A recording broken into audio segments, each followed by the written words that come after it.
Tomorrow is the day, Michelle D is hindi na talaga mapipigilan.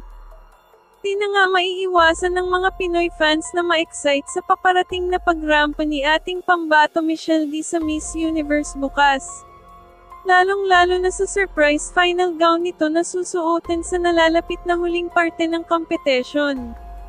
Sa ginawa ngang panayam kay Michelle D ay dito ini-reveal niya na ang susuotin niyang final gown ay may kaugnayan sa one of the iconic woman ng bansang Pilipinas and she is excited na daw talaga na suotin at maipakita ito sa buong mundo.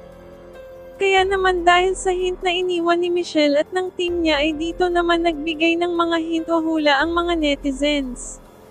May mga nagsasabi na maybe one of the bravest Filipina in history at meron ding nagbibigay ng hint na baka ito ay patungkol sa legendary tattoo artist na si Apo Wang Od dahil nga isa si Wang Od sa nagbigay talaga ng recognition sa Pilipinas. Marami na nga ang na-excite bukas dahil sa panigurado daw na ang lupit ng final gown na ito at mapapanganga ka daw talaga dito. Ikaw isa ka ba sa proud sa narating ni Miss Universe Michelle D?